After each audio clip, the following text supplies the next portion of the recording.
If you're a SaaS founder and you're experiencing the pains of operating in a super competitive market, maybe you're starting to wonder if you're even in the right market, serving the right customers, and all in all, your customer acquisition is now infinitely harder, then this video is going to be for you. My name is Mike AJ King, and I'm the proud founder of Sensala, a growth consultancy firm based here in the UK. We specialize in helping SaaS founders scale all the way up to 5 million ARR. And we do this by building out growth infrastructures that solves every failure scenario before they happen, making scaling inevitable. This is episode 1 of the 7-day series. Welcome. And as promised in this video, I'll be sharing with you how you can still thrive in a competitive market and make your customer acquisition painless. How? But before doing that, I want to show you the kind of results that are generated implementing the same thing I'm about to share with you, because this is pretty sick.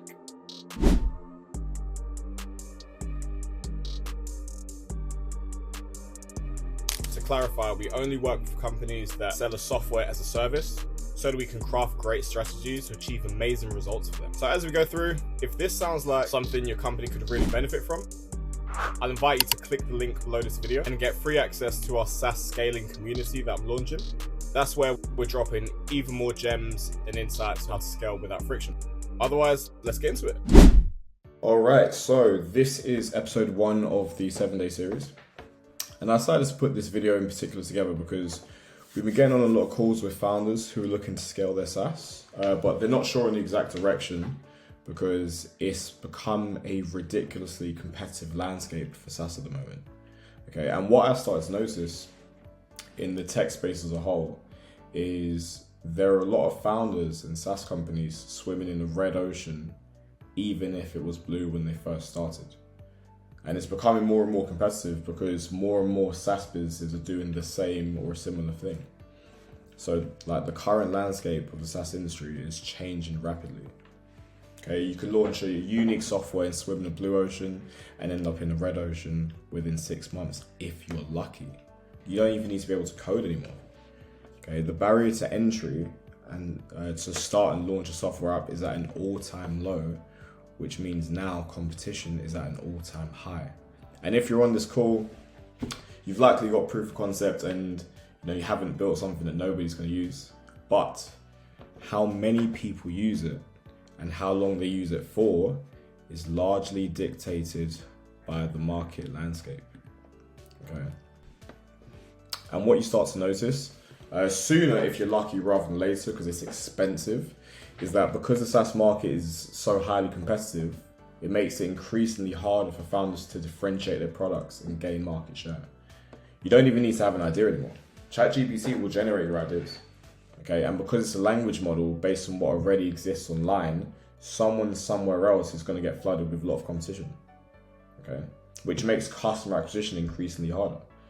Okay, acquiring new customers can get really difficult and expensive, especially for like early stage SaaS companies. But acquiring and retaining customers, that's how you succeed, that's how you win. Okay. But whether it's your first day, your first year, or your 5th year in business, acquiring new customers can be difficult and expensive in both time and money, especially for early stage SaaS companies. But the problem is acquiring and retaining customers is how you succeed. To get out of this situation, you need to know your market better than they know themselves. Cool, so what you want to do to get around this is make sure you've really got the following dialed in. Okay, so your product market fit and dialing in what the market wants versus what they need. Okay, and the reason I closed down my head agency, I was offering something my market needed but didn't want.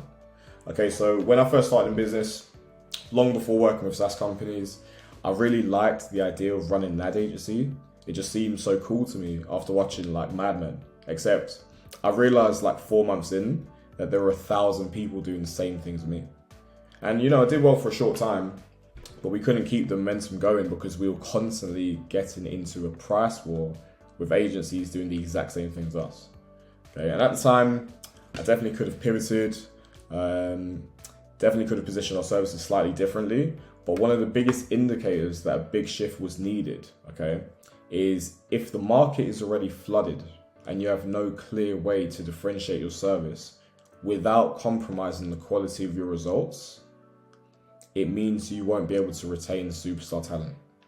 Okay, And if you can't retain superstar talent, you won't be able to get great results in the first place. So in the end, I was like, yeah, never mind. And that's because what the market needed was eyeballs and exposure, but what they didn't want was yet another agency telling them that they can get them X, Y, Z and promise them the moon.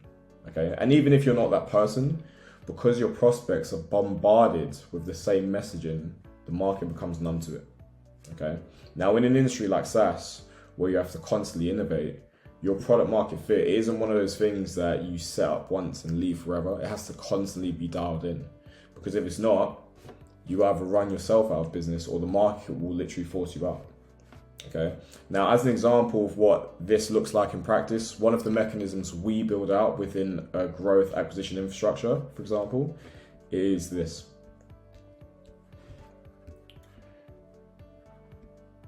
Right, that's nice and clear. Cool.